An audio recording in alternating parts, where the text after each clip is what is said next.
First, check to make sure that the miter saw is unplugged.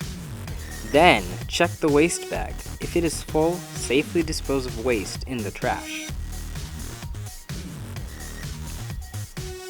Next, measure and mark a line on the material along the path you'd like to cut.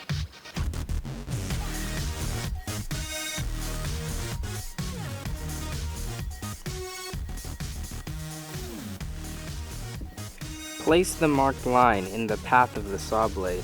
Then, lower the blade to make sure everything is properly aligned.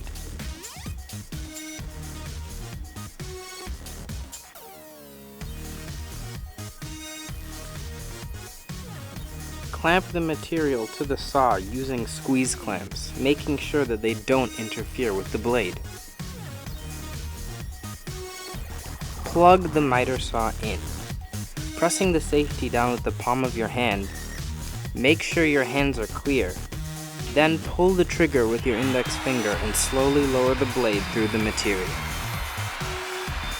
When finished, do not touch the blade or the material since they will be hot. Unplug the miter saw when finished. If needed, use something to support the material you're cutting, like wings.